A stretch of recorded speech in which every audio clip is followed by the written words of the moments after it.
Человеческий зуб возрастом около 2 миллионов лет, загадочный череп со странными символами, мифические существа в подвале и многое другое вы увидите в этом видео, а также узнаете, что удалось обнаружить археологам после проведенного рентгена мумий. Привет, друг, ты на канале Киртоп.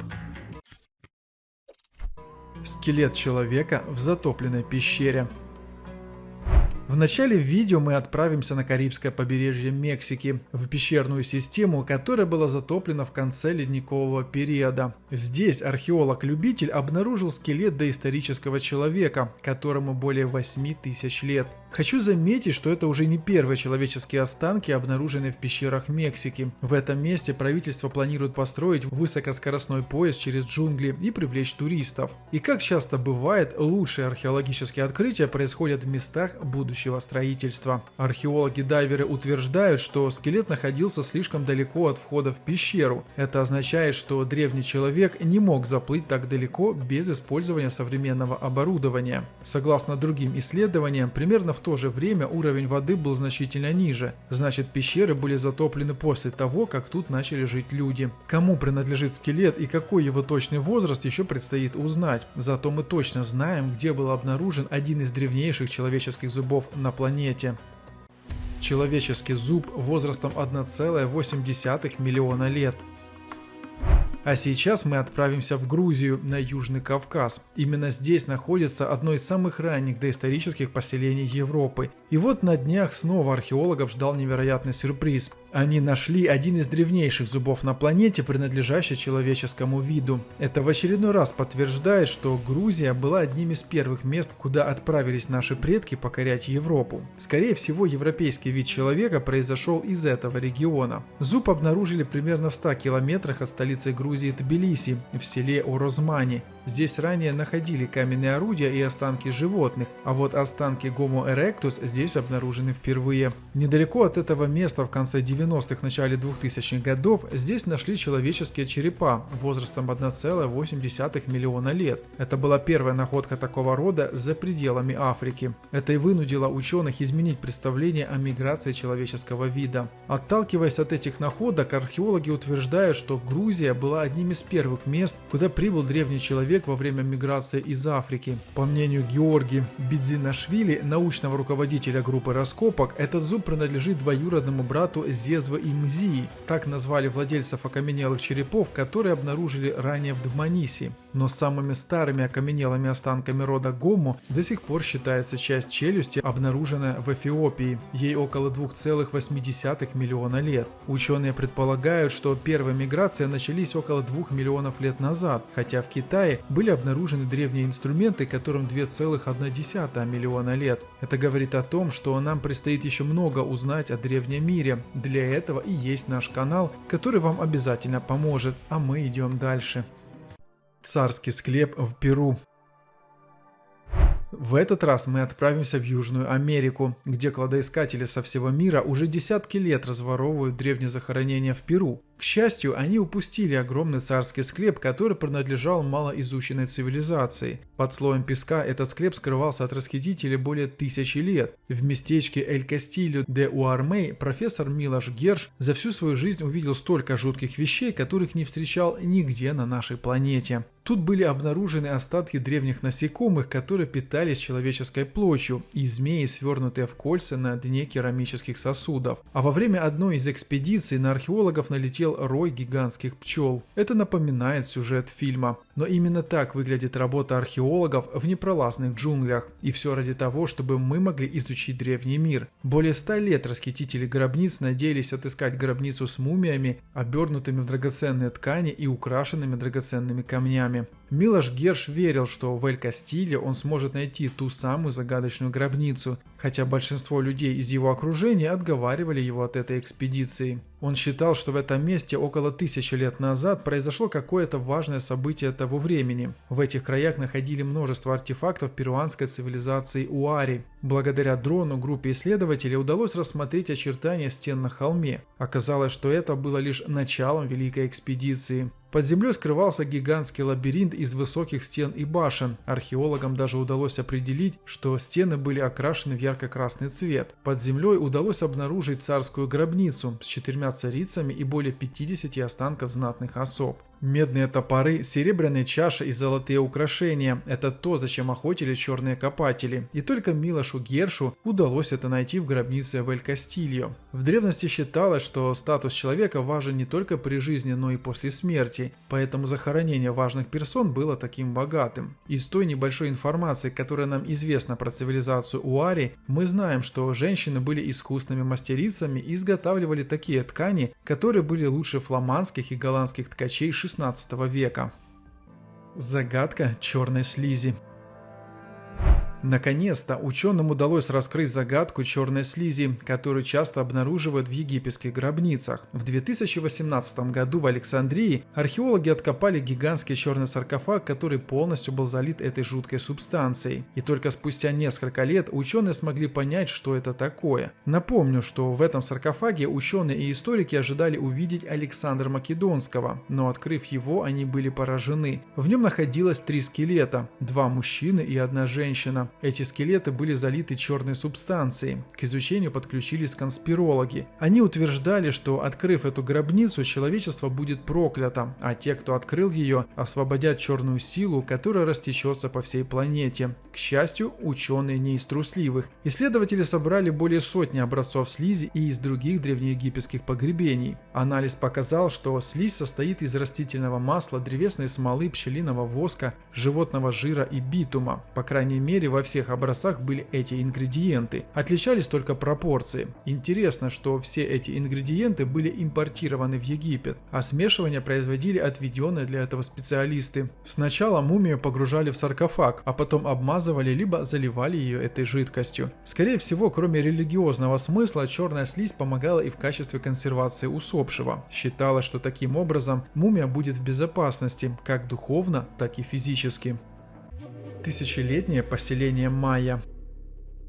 Загадочное древнее поселение майя обнаружили археологи в фермерском поселении меннонитов. Разрушенные жилища выглядели как белые курганы. Ученые изучили найденную керамику в этих местах и датировали ее между 250 и 600 годами нашей эры. Как известно, этот период вошел в историю своим крупномасштабным строительством и урбанизацией. В те времена у майя хорошо было развито художественное искусство. Постройки имеют оштукатуренные полы и коллекцию домашних сосудов для приготовления пищи. А в некоторых постройках археологи нашли сельскохозяйственные инструменты, сделанные из кремня. У майя было хорошо развито сельское хозяйство, а леса они использовали для разведения животных в естественной среде. На это указывает массовое скопление костей на этом участке. Одно из сооружений было похоже на древний храм, полностью отштукатурено белым известняком, а обнаруженные там изделия из кремня использовали, скорее всего, в качестве церемониальных подношений.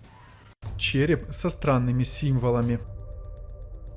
Сенсационную находку показал публике мексиканский исследователь Пабло Энрике Гарсия Санчес. Он заявил, что на Земле обитали не только люди, а в качестве доказательства показал некий череп. Однако эта находка вызывает много вопросов. Около 4 лет назад рядом с городом Таско к Пабло Гарсия обратились шахтеры. Они заявили, что на глубине 30-35 метров начали находить очень странные предметы. Коллекция артефактов удивила даже исследователя. На поверхность шахтеры подняли бусы из разных полудрагоценных камней, нефритовый клинок и различные амулеты и талисманы, сделанные из кости. Эти находки поразили археолога, и он обратился к правительству с просьбой провести раскопки в шахте и на время ее закрыть. После получения разрешения он сразу же приступил к раскопкам. Ему удалось обнаружить более 100 предметов быта, ритуальных орудий и украшений. Но уникальное в этом всем другое. Практически на каждом предмете были надписи на никому неизвестном языке. А в начале этого года группа археологов археологов под руководством нашего героя нашла череп необычной формы. Ученые сразу же провели тщательный анализ объекта. Датировка показала, что ему более 16 тысяч лет.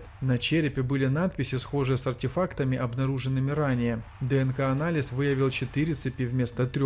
Пабло Гарсия считает этот череп божественным. Он уверен, что боги древних индейцев десятки тысяч лет назад посещали нашу планету, а этот череп принадлежит одному из древних божеств. А вот остальные предметы он считает, что были произведены обычными людьми. В прошлом году на этом же месте археологи нашли четырехпалую мумию существа, внешне напоминавшую собаку. Провести анализ ДНК у Пабло не получилось. Конечно же, ученые в Мексике в большинстве своем не поверили Пабло Энрике и считают его шарлатаном. Однако некоторые ученые утверждают, что это настоящая сенсация, которая на 100% подтверждает существование палеоконтакта в древности. А вы как считаете, насколько реальны череп и артефакты, обнаруженные в шахте? Рентген древних мумий. 2015 год. Археологический памятник Пачакамак в Перу. Обнаружено 200 мумифицированных останков. Большинство из них было обернуто несколькими слоями ткани. И чтобы при попытке их развернуть мумии не разрушились, пришлось использовать современные технологии. Канадские ученые из Университета Западного Онтарио с помощью мобильного рентгеновского комплекса просканировали древних мумий. Их датировали 1100 и 1470 годами нашей эры. За 6 дней антропологи сделали около 900 рентгеновских снимков и провели более 30 компьютерных сканирований. Позже с помощью специализированных компьютерных программ все фотографии объединили в цифровое изображение. Таким образом, удалось понять, что не все мумии сохранились в хорошем состоянии, а на некоторых снимках их ждал сюрприз. В головах мумиях были загадочные предметы, предназначение которых пока непонятны. Один из артефактов выглядел как согнутый диск, археологи прозвали его тако. У одной мумии в глазнице рассмотрели острый предмет, а у другой заметили татуировку на руке. Одна мумия вся была в хлопковых семенах. Объяснить причину этого ученым пока не удалось. Предположили, что это было сделано в ритуальных целях. В тканях, которыми были обернуты мумии, ученые рассмотрели мелкие ракушки, камни и неопознанные артефакты. Несмотря на такое огромное количество мумий в одном месте, у археолога все же остается главный вопрос. Процедуру мумификации проводили преднамеренно или это результат сухого климата и захоронения в песках помогло мумиям дожить до наших дней? Мифические существа в подвале. На дворе 2006 год, Англия. Бригада рабочих планирует снести дом. Это был самый обычный день. Рабочие даже не подозревали, какой сюрприз их будет ожидать во время работы. Спустившись в подвал, рабочие обнаружили нечто. В подвале они нашли сотни картонных коробок. На радостях они подумали, что в коробках хранится очень старое выдержанное вино. Но если бы в ящиках было вино, то это видео вышло бы на другом канале. Они раскрыли коробки и увидели в них мумии. Это были мумии не людей и даже не животных. Это были странные мумии каких-то мифических существ, сотни мумий разных фей и гномов. Они очень испугались и решили проверить, кому изначально принадлежал этот особняк. Первого владельца дома звали Томас Теодор Мерлин. Хотите верьте, хотите нет, но этот человек дожил до 160 лет. И он всегда выглядел моложе своих сверстников. Те, кто его знали лично, рассказывали, что он в 80 лет выглядел на 40. Об этом человеке ходило множество легенд и считали, что он изобрел эликсир вечной молодости. Но, как я сказал ранее, дожил он всего лишь до 160. Этот уникум родился на севере Англии, в городе Хеллингшир в 1782 году. В 19 веке Томас Теодор Мерлин ездил по стране, демонстрируя свою уникальную коллекцию мифических существ. Называлась она «Коллекция криптидов Мерлина». К сожалению, в те времена успехом его тур не пользовался, и многие считали его мошенником. Лично мне кажется, что сейчас у него поклонников было бы гораздо больше. Есть ощущение, что люди в наши дни верят гораздо большему бреду. О своих провалах и достижениях Томас писал в дневнике, который обнаружили рядом с мумиями. Причина смерти до сих пор неизвестна. Стрела неудачливого охотника.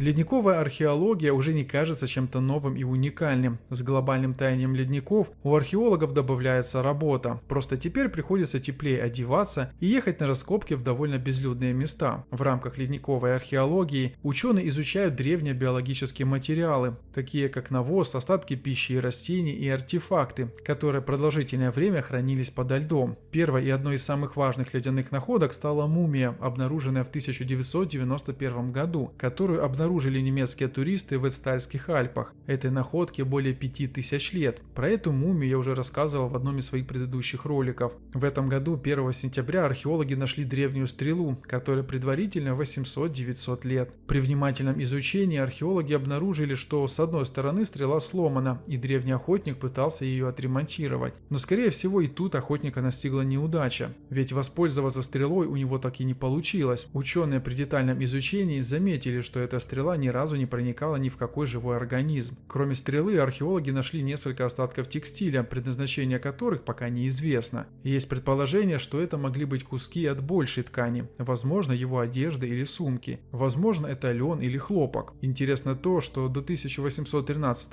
года в Норвегии существовал запрет на импорт хлопка, а найденные кусочки ткани гораздо старше. Скорее всего, владелец стрелы был путешественником и прибыл в Норвегию с более теплых стран. К сожалению, видео подошло к концу, но вы можете оставить добрый комментарий в поддержку канала. Я все комментарии читаю, а на некоторые стараюсь даже отвечать. Спасибо за ваши просмотры, всем пока!